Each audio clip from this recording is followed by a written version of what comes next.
نحمده ونصلي على رسوله الكريم اما بعد فاعوذ بالله من الشيطان الرجيم بسم الله الرحمن الرحيم وإن جاءكم فاسق بنبأ فتبينوا صدق اللہ العظیم۔ اسلامی دنیا میں دینی مدارس کی اہمیت، اسلام کی ترویج و اشاعت میں مدارس اسلامیہ کا شاندار تاریخی کردار اور معاشرے کی اسلامی خطوط پر تعمیر میں دینی مدارس کی ضرورت و اہمیت، یہ ایسی روشن اور واضح حقیقتیں ہیں کہ کوئی بھی شخص اس کا انکار نہیں کر سکتا۔ اس وقت روئے زمین پر دینی مدارس ہی وہ تعلیمی ادارے ہیں جہاں حریت فکر کی پاسبانی کی جاتی ہے اور انسان کو انسان کی غلامی سے نکال کر خالق کائنات کی عبادت پر لگانے کا آفاقی درس دیا جاتا ہے۔ انہی دینی مدارس سے اسلامی تعلیمات کے ماہرین، قرآن و حدیث پر گہری نظر رکھنے والے علماء اور ایسے رجال کار تیار کیے جا رہے ہیں جو مسلم معاشرے کا اسلام سے ناطہ جوڑنے اور اسلامی تہذیب و ثقافت کی حفاظت کرنے میں ابدی کردار ادا کر رہے ہیں۔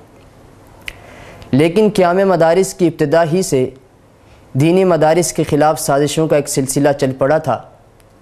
چنانچہ بر صغیر میں ہم دیکھتے ہیں کہ انگریز نے دینی مدارس کے خلاف طرح طرح کے اقدامات کیے اور دینی مدارس کو ختم کرنے کے لیے ہر طرح کے ہتھ کنڈے استعمال کیے۔ 1857 کی جنگ آزادی کے بعد انگریز نے دینی مدارس اور اہل مدارس پر ہر طرح کے ظلم و ستم کیے۔ علماء کرام کو پھانسیاں دی گئیں، بوریوں میں علماء کرام کو بند کر کے گولیوں کا نشانہ بنایا گیا اور علماء کو سور کی کھالوں میں بند کر کے دریائے راوی میں بہا دیا گیا۔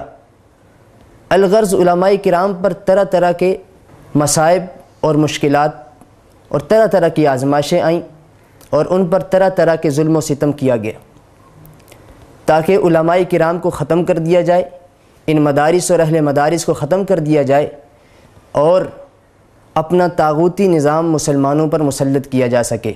لیکن اس کے مقابلے میں دینی مدارس کا کردار ہمیشہ سے بالکل واضح اور روشن رہا ہے۔ دینی مدارس نے عوام کی ضروریات کو پورا کرنے کے لیے ایسے افراد تیار کیے ہیں جو عام مسلمانوں کا تعلق اور عام مسلمانوں کا رشتہ دین کے ساتھ اور مذہب کے ساتھ قائم رکھیں۔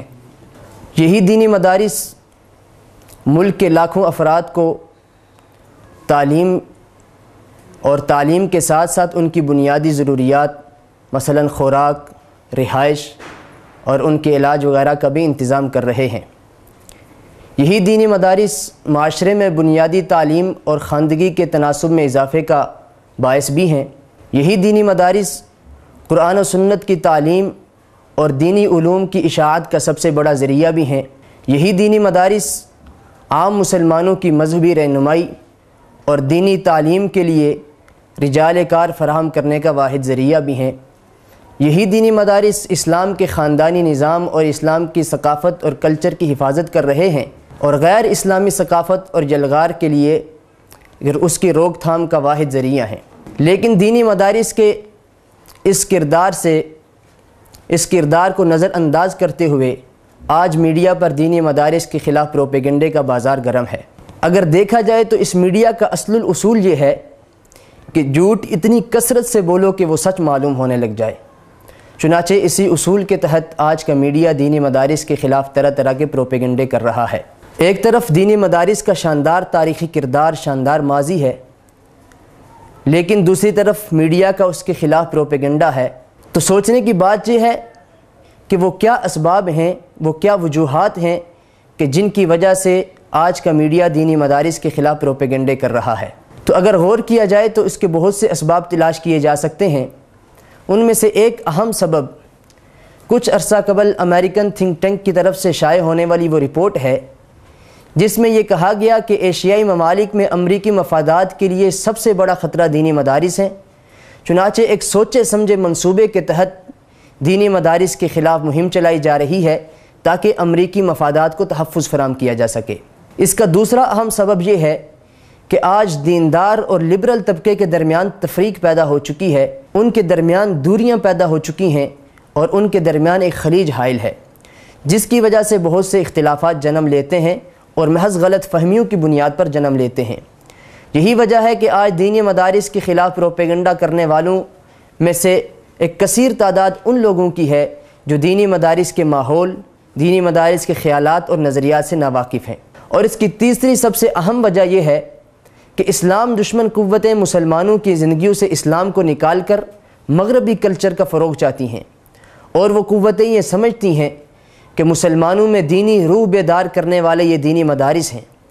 جب تک مسلمانوں کا تعلق ان دینی مدارس سے قائم رہے گا، اس وقت تک مسلمانوں کی زندگیوں سے اسلام کو نکالنا ناممکن ہے۔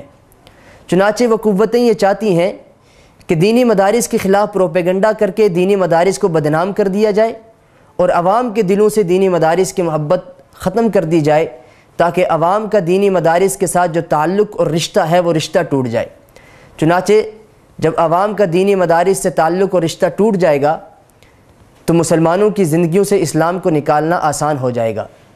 تو ان اسباب، ان وجوہات کی وجہ سے دینی مدارس کے خلاف آج میڈیا پر پروپیگنڈا کیا جا رہا ہے۔ لیکن سوال یہ ہے کہ اس کا حل کیا ہے؟ یہ کیسے ممکن ہے کہ میڈیا اپنے اس جانبدارانہ رویے سے باز آ جائے اور مدارس کے خلاف اس پروپیگنڈے کا حصہ نہ بنے؟ اس کا ایک حل تو یہ ہے کہ ہمیں ملا اور مسٹر کی طبقاتی تفریق کو ختم کرنا ہوگا، تاکہ بہت سی باتیں جو محض غلط فہمیوں کی بنیاد پر پیدا ہوتی ہیں، بہت سے اختلافات جو محض غلط فہمیوں کی بنیاد پر پیدا ہوتے ہیں، ان کا خاتمہ کیا جا سکے۔ اور اس کا دوسرا حل یہ ہے کہ آج میڈیا کے پلیٹ فارم پر علماء کرام کی نمائندگی کرنے والے معتد بھی افراد کو بھیجنا ہوگا جو میڈیا پر جائیں اور علماء، مدارس اور اہل مدارس کی صحیح تصویر پیش کر سکیں۔ اگر ہم ان اسباب کا جائزہ لے کر ان اسباب کی روشنی میں دینی مدارس کے خلاف پروپیگنڈے کا حل تلاش کریں اور اس طرف متوجہ ہو جائیں تو اللہ رب العزت سے امید ہے کہ میڈیا کا یہ پروپیگنڈا اپنی موت آپ مر جائے گا اور دینی مدارس کی حقیقت عوام اور ساری دنیا کے سامنے واضح ہوگی۔ والسلام علیکم ورحمۃ اللہ وبرکاتہ۔